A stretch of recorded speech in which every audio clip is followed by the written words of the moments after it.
Morning, YouTube. Standing here waiting for the bus for a few minutes. She'll be here any minute, so I'm just gonna cut out when that happens. Um, and I realize that as I've been struggling through talking to the future with explaining why synchronicity can't work for Oracle, what I should have done is talk about superstition. We should talk about the efficacy of superstition and how the secret is ripping off the brain systems that allow superstitions to thrive. But it's interesting, rather than do that right now, because we don't have the time for that. That's the other channel anyway. And this is more Homelessness Night 27 going into day 28. Last night was great, and I still have like a fistful of that bread. That bread was incredible. I didn't tell this channel the rye bread that I was saving myself for Sunday. I tucked into it on Saturday, and turns out it wasn't just rye bread. It was rye bread with a shitload of walnuts and raisins in it. It was delicious, and so it was very filling. I got 2, 3. I've gotten 4 meals out of that one loaf of bread, and meals until I ate until my stomach hurt, and I didn't feel I'm like, oh, I don't eat anymore. It's so good, so great, and that goes to what I've been talking to you about with poverty and poverty culture, and I talked a lot about poor people food and European Western poverty food for the Talking to the Future pod. But superstition is something I realize I don't think much about. And it's not that I don't think much about it, and it's not even that I don't have much to say about it. It's that I keep it to myself because there's an efficacy to superstition, and if you say that, people will say that you believe wives' tales and that you believe things like walking under ladders will give you bad luck. But like walking under a ladder is not a good idea. And so a lot of these things that will give you lingering bad luck, it's just because it's not a good idea to do.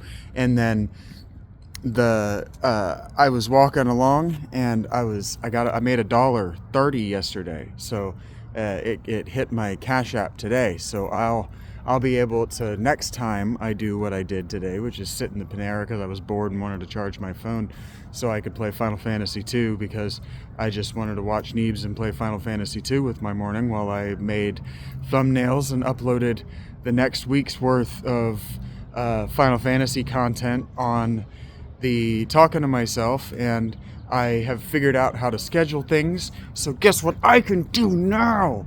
I can get into a rhythm, and I'm excited about that. So, yeah, superstition is something I'm going to have to talk about to Talking to the Future, because I found a penny. Not a penny, I found a dime as I was walking along, because I'm trying to collect change, because it's always good to have, but you're so close to the trash can, friend. You were so close to the trash can. Anyway, I'm trying to collect change as I see it, because sort of it's good luck, but also it's good to have, right? And it would be good to be able to tithe. So even if at the end of the week it turns out I didn't get enough for a coffee, I've been meaning to give it to God. But anyway, I had it in my pocket, so I went ahead and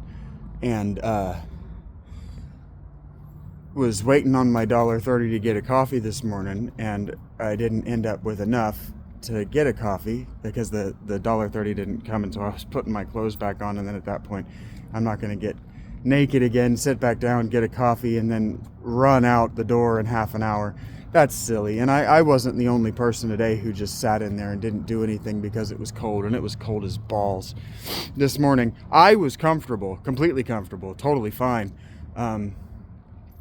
Slept like an angel, got my 8 hours, woke up, and was bored, so I played with my phone until the battery died, and I learned a little bit of something about emulators today. So anyway, see this dime, and I've got 35 cents in my pocket, and I was kind of bummed out about that because for whatever reason I forgot, because my hands were numb while I was tying my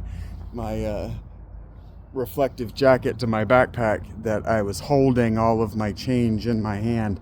And so I opened my hand to tie this knot and spilled all my change. So I know I lost about 30 cents on the ground.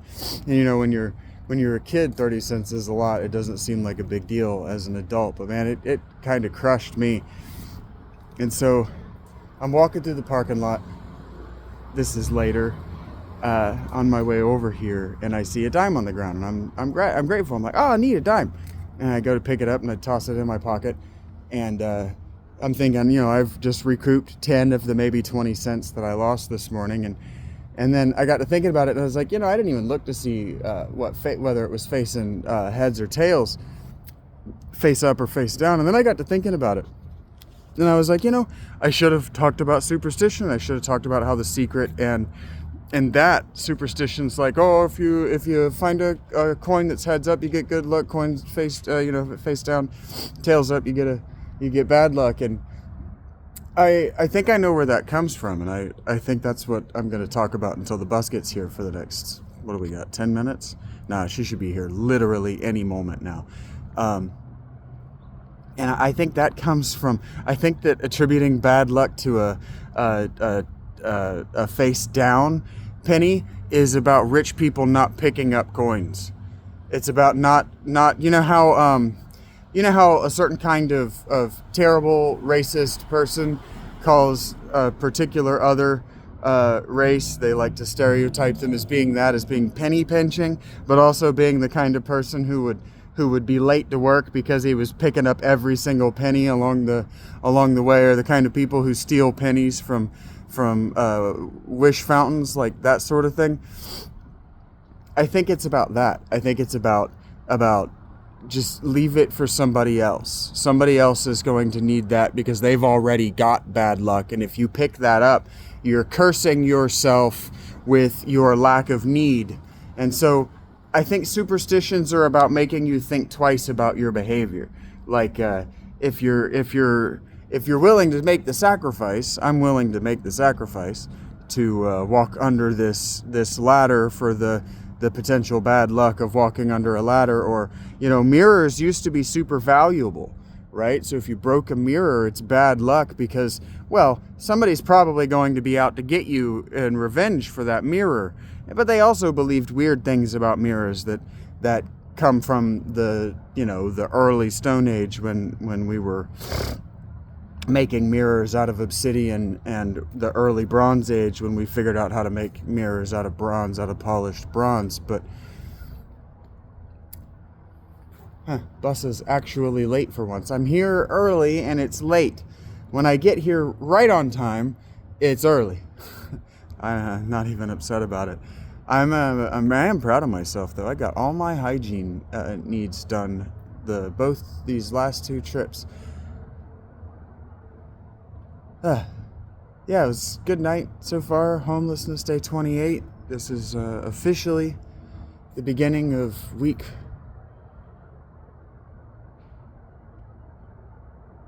That means it's been 4 weeks. This is Monday 4, I think.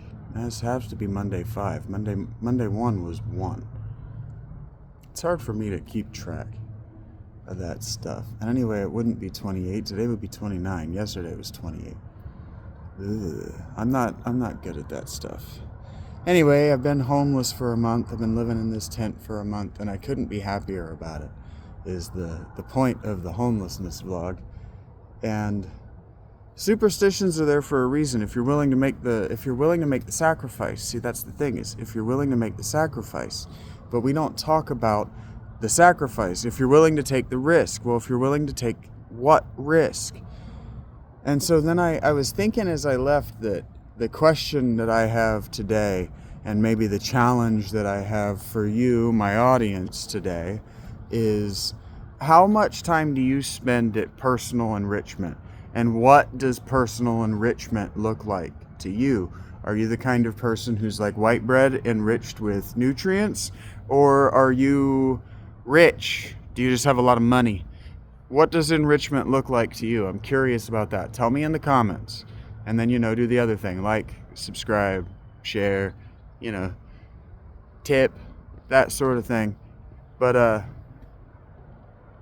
I'm not worried about any of that. What I want you doing right now is going to the Talking to the Future pod. and telling me how I can improve. Because I'm not sure that I can improve much at this format, because this is just kind of me having fun and enjoying being in front of the camera and having a little bit of attention for the first time in my life. But that other thing seems like it might be a passion project. So also, I'm really proud that I just accomplished my goal in speed running the first Final Fantasy, which doesn't belong on this channel, but is something that I am proud of and want to share with people. So check it out. I did it. It'll be you'll get the finale next Monday, and then I'm going to continue recording that for vanity and see if I can brag with how huge I can hit this final boss with Holy. All right, the bus is not here yet, but I have nothing more to say. That's my life. That's what I've been doing. I got to sit out in the sun all day yesterday and play video games and talk to you. And today I'm going to go to the library. I'm going to go sit out in front of the library right now, and I'll get about half an hour of John. And now that I know how to schedule them for the future, I can do a bunch of readings all at once, and then I can schedule them for the future. So we can start to have this look like an actual channel where it's Monday blank, Tuesday blank, Wednesday blank, Thursday blank, Friday blank. And so you can get used to when you want to visit my channel, instead of just being the random productivity that I have as I chase down my whims, you see. So it's good. It's good for me. It's good for you. It allows me to do what I've been talking about. I just did 5, maybe even 6 videos about loosely linked around the idea of time management. And time management is something that all of us aren't good at, because humans aren't good at it. We're the first animal, as far as what we are aware, that evolved the ability to be aware of time and its passing at all. We would most certainly not be the best possible. And what that means is that we have epigenetic and evolutionary roots that we need to be preparing for our children. We do need to be evolving. We do need to continue to push this species and what it's capable of forward. Instead of making our jaws smaller and our children fat, we need to be making sure that our children are more intelligent than we are, that they have more skills than we are, and that it's not only rich white women and their indigo children. That's really important. All right. Man, I'm starting to think she's not coming at all. This is so late. I'm not even upset about it. I'll just chill out here and play on my phone like an adult child. All right, have a good day, you guys. Remember what I always say. Keep your eyes open, your hands up, your palms out, your head on a swivel. Do better today than you did yesterday, and do better tomorrow than you will today, and everything is going to work out for you. I believe that, and I believe in you. If I can do this, you can do anything. I'm fucking nobody. I'm malnourished. I'm underweight. I'm undertanned. I'm underdressed. I have a shattered knee. My patella is in 3 pieces. My ACL, PCL, and LCL are ruined on my left leg, and on my right knee, they're not good. And I have no pelvic floor muscles. From my asshole all the way up to my belly button, it's just one big hernia. If I can do this, you can do anything. It's just about setting your mind to it and then going and getting it no matter what anybody says to you. Just do me a favor. Orient yourself toward the good, for goodness sake, all right? Shaggy out.